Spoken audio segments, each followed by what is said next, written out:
Hello, everyone. Welcome to the English Flow Podcast, the podcast that helps you speak English naturally, smoothly, and with confidence. I am Emma. And I am Jake. Hello to all our wonderful listeners around the world. We are so happy you are here with us today. Today, we have a very important, very exciting topic. It is a question that many English learners ask us all the time. Jake, what is our topic today? Today, we are talking about how to think in English. Yes, thinking in English. This is the ultimate goal, isn't it? Many students tell me, Emma, I know vocabulary and I know grammar rules, but when I want to speak, I have to translate everything in my head from my native language to English. It takes so much time. I feel slow. Exactly. Translation in your head is like a long detour. Imagine you want to say something. First, you think of the idea in your native language. Second, you translate the words to English. Third, you check the grammar rules. And finally, you say it. By that time, the conversation has moved on. That is so true, Jake. It is exhausting. But when you think in English, the idea goes straight from your brain to your mouth in English. No translation. It is faster, it is more natural, and it feels amazing. But Emma, many B1 or A2 learners think, my English is not good enough to think in English yet. I need to be an advanced speaker first. Is that true? No, Jake, that is a big myth. You do not need to be an advanced speaker to start thinking in English. You can start today, right now, even if you only know a few hundred words. And today, we are going to give you 5 easy, practical steps to train your brain to think in English. I love practical steps. Let's start with step number 1. What is it, Emma? Step number 1 is name the things around you. This is for the absolute beginner level of thinking in English. It is very simple. Look around your room right now. What do you see? Right now, I see a desk, a computer, a window, and a cup of coffee. Exactly. Every time you look at an object during your day, say the English word for it in your head. You don't have to say it out loud. Just think it. When you wake up, look at your bed and think bed. Look at your shoes and think shoes. That sounds so easy. So instead of looking at an object and thinking the word in my native language, I intentionally choose the English word. Yes, you are building a direct connection between the object and the English word. Your brain stops using your native language as a bridge. You see a cat, you think cat, not the word for cat in your language. That makes a lot of sense.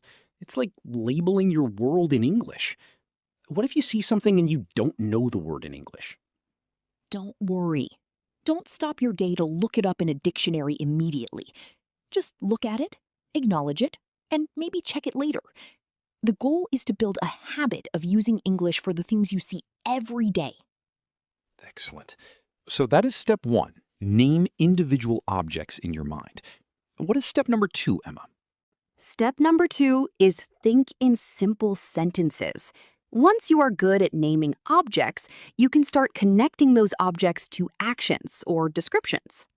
Give us an example, Emma. Okay, instead of just thinking the word coffee, you can think, the coffee is hot, or I like coffee, or I am drinking coffee now. I see. These are very short, simple sentences. Subject, verb, object. Yes, keep it simple. You don't need complex grammar like the conditional or the past perfect here. Use the simple present or the present continuous. For example, if you are walking to the bus stop, you can think, the sun is shining. I am walking fast. The bus is late. This is great because you are practicing grammar without opening a grammar book. You are practicing using the language in real-time situations. Exactly, Jake. You are narrating your life like a movie character. You are the main character, and you are describing what you are doing, feeling, or seeing. I am tired. This food is delicious. I need to study. I actually did this when I was learning my second language. I would sit on the train and quietly describe the people around me in my head. For example, that man is reading a book. The woman has a blue coat. The train is crowded. It really helped me stop translating. That is a perfect example, Jake. It turns boring daily moments into fun English practice. We already talked about step 1, naming objects, and step 2, thinking in simple sentences. Now, let's move on to step number 3. Talk to yourself. Talk to myself? Emma, people might think I am crazy if I start talking to myself in public. Well, you don't have to do it in public, Jake. You can do it when you are alone, in the shower, in your car, or when you are cooking dinner at home. Okay, that sounds safer. But what do I talk about? You can talk about your plans for the day, or you can recap how your day went. For example, in the morning while making breakfast, you can say out loud to yourself out loud. Okay, today is Tuesday. First, I need to go to work. Then I have a meeting at 10 o'clock. After that, I will have lunch with Sarah. In the evening, I want to watch a movie. Wow, that is like a spoken diary. Yes, it builds enormous confidence. Now, let's talk about step number 4. Change one of your daily habits to English. Oh, this sounds interesting. What do you mean by changing a habit? Think about the things you do every day on your phone or computer. For example, looking at the weather forecast, reading a recipe, or making a shopping list. Try doing just one of those things completely in English. So, if I usually write my grocery shopping list in my native language, I should write it in English instead? Yes, write apples, milk, bread, chicken, eggs instead of the words in your language. Or change the language setting on your smartphone to English. Wow, changing the phone language is a big step. But it is so useful.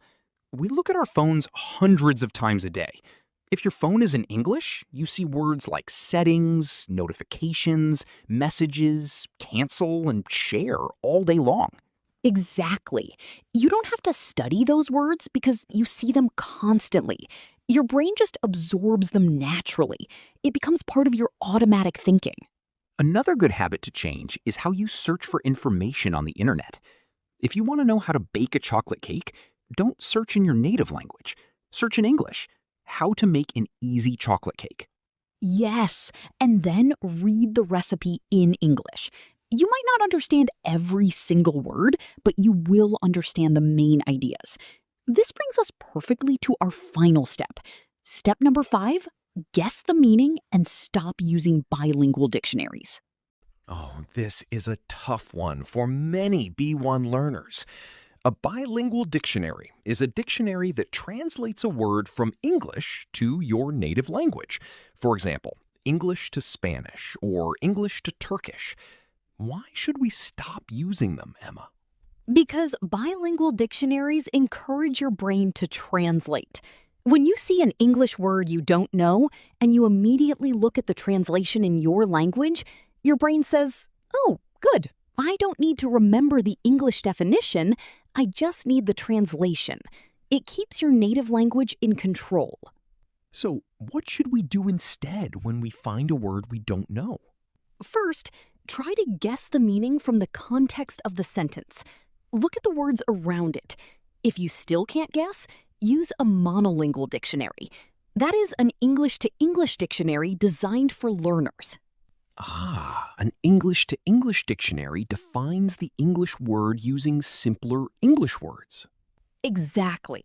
For example, if you look up the word enormous, a bilingual dictionary will just give you the translation. But an English to English dictionary will say enormous, very, very big. That is so much better, because even when you are looking up a new word, you are still reading and thinking in English. You are staying inside the English bubble. Inside the English bubble. Yes, stay inside the English bubble. That is the secret. Wow, Emma, these 5 steps are fantastic. Let's summarize them quickly for our listeners so they can remember them easily. Sure. Step 1, name the objects around you in your head. Step 2, think in simple, short sentences to describe actions and situations. Step 3, talk to yourself out loud when you are alone to build confidence. Step 4, change one daily habit to English, like your phone settings or your shopping list. Step 5, use an English to English dictionary and try to guess the meaning of new words. Those are excellent steps. Now, Emma, I have a question. How long does it take to start thinking in English? If our listeners start doing this today, will they think in English by tomorrow morning? I wish it were that fast, Jake, but no, it takes time. It is like going to the gym. If you lift weights for one day, you won't get big muscles immediately. You need consistency. You need to do it every day. So it is about creating a daily habit. Even just 5 or 10 minutes a day can make a big difference over time. Absolutely. Start small. Don't try to think in English for 24 hours a day. That will give you a headache. Start with just 5 minutes in the morning while you drink your coffee. Then add 5 minutes in the evening. Slowly, your brain will get used to it, and it will become automatic. I remember when I realized I was thinking in my second language for the first time. It was an amazing feeling. I woke up, and the first thought in my head wasn't in English, it was in my target language. It felt like a superpower. It really does feel like a superpower. And eventually, you might even start having dreams in English. That is a wonderful sign that your brain is processing the language deeply. Dreaming in English, that is the ultimate goal. It really is. Well, we are reaching the end of today's episode of the English Flow podcast. We hope these tips help you on your English journey. Remember, be patient with yourself. Learning a language is a marathon, not a sprint. Thank you so much for listening today, everyone. Don't forget to practice step 1 today. Look around your room right now and name 3 things in English. Yes, do it right now. And if you enjoyed this episode, please subscribe to our podcast and share it with your friends who are also learning English. Until next time, keep practicing, keep listening, and keep your English flowing. Goodbye, everyone. Bye-bye.